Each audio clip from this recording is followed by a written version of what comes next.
Salad news channel and salad newspaper के दर्शकों नमस्कार, सत श्री अकाल, आदाब। आज के दौर में इंसान अपनी होमे को लेके बहुत परेशान है। हर एक इंसान के मन में ये आता है कि मैंने अपने होमे ख़त्म करनी है, लेकिन वो अपनी होमे को ख़त्म नहीं कर पाता। मैं आज आपको एक छोटी सी स्टोरी सुनाता हूँ, कहानी है। तो वो कहानी ऐसे है कि एक इंसान बहुत दौलतमंद था, उसके पास बहुत दौलत थी, उसका बहुत बड़ा महल था, कई इंडस्ट्रीज थी, उसके पास कई कारें, चांदी के दरवाजे, बहुत अमीर आदमी था।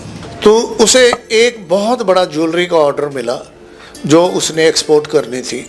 उसने अपना सब कुछ गिरवी रख के, कारें, घर, फैक्ट्री सब कुछ गिरवी रख के वो ऑर्डर सप्लाई कर दिया। वो ऑर्डर को शिप में लाद के भेज दिया। होमे ज़्यादा होने के कारण उसने इंश्योरेंस भी नहीं करवाई। वो शिप जब जा रहा था, रास्ते में कैप्टन का फ़ोन आ गया कि सर, हमारे शिप में एक बहुत बड़ा छेद हो गया है और हम समंदर के बीच में हैं, बीचों बीच, और हम किनारे पर नहीं पहुंच सकते और हम भी नहीं बच सकते और आपका सामान भी नहीं बच सकता। वो बहुत परेशान हो गया। तो उसने सोचा कि मैं तो सड़क पे आ जाऊंगा, मेरे पास तो कुछ रहा ही नहीं, मेरा तो सब कुछ गिरवी रखा हुआ है। तो परेशानी की वजह से उसके घर के सामने एक साधु महात्मा की झोपड़ी थी, वो उनके पास चला गया। महाराज, मैं लुटिया गया, मैं मारा गया, मेरे पास कख नहीं रहा। वो साधु महाराज बोलने लगे कि आपके पास कख नहीं है? कहता नहीं जी, कख नहीं बचा मेरे पास। वो कहते तेरे पास 2 गुर्दे हैं, ये सामने एक बैठा है, संगत बैठी थी, इसके बेटे को गुर्दे की ज़रूरत है, आप उसे एक गुर्दा दे दो, आपको ये 50 लाख रुपए दे देगा। कहता ना जी, मेरा दूसरा गुर्दा ख़राब हो गया तो मैं तो मर जाऊंगा। कहता चलो, तेरे पास 2 आंखें हैं, एक आंख दे दो, उस इंसान के बच्चे को आंख की ज़रूरत है, वो तुम्हें 2 करोड़ रुपये दे देगा। कहता नहीं जी, मैं नहीं दे सकता आंख। कहते तेरे पास इतनी भगवान ने सौगात दी हुई है, तेरे हाथ पांव सलामत है, फिर तो क्यों कहता है मैं कख नहीं गया, मैं लुटिया गया, मैं मारा गया, रब ने पता नहीं कितने युग के बदले लए हैं। जब तेरे पास बहुत कुछ था, कभी भगवान का शुक्र करने आया है तू? कहता मैं तो कभी गुरुद्वारा, मंदिर, मस्जिद गया ही नहीं। कहता फिर तू क्यों ये बात इस्तेमाल कर रहा है कि भगवान ने पता नहीं किस युग का बदल लिया।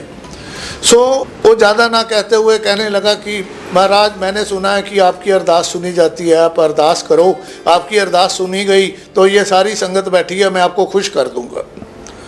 महाराज ने वादा उससे लिया और अरदास की, और उस साधु महाराज की अरदास सुनी गई।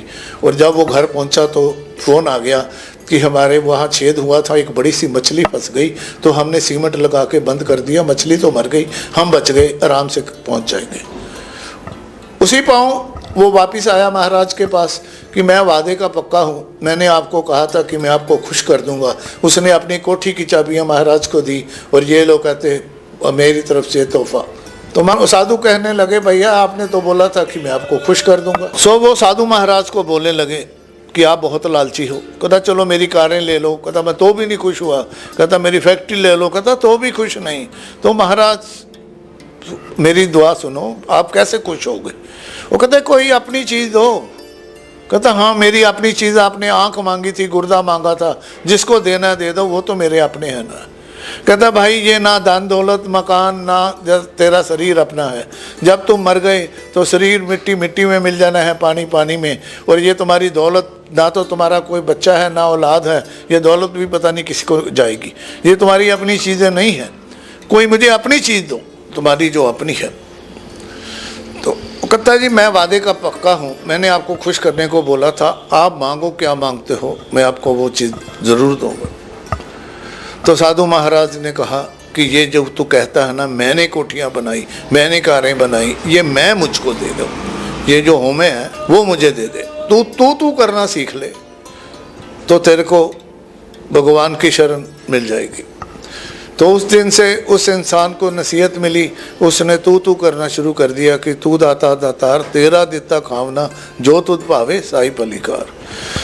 दर्शकों से यही निवेदन है कि तू करना सीखो कि तेरा दिता सब कुछ खाते हैं। यही बात कहते मैं इस बात को आज के डेट समाप्त करता हूँ। नमस्कार, शुक्रिया।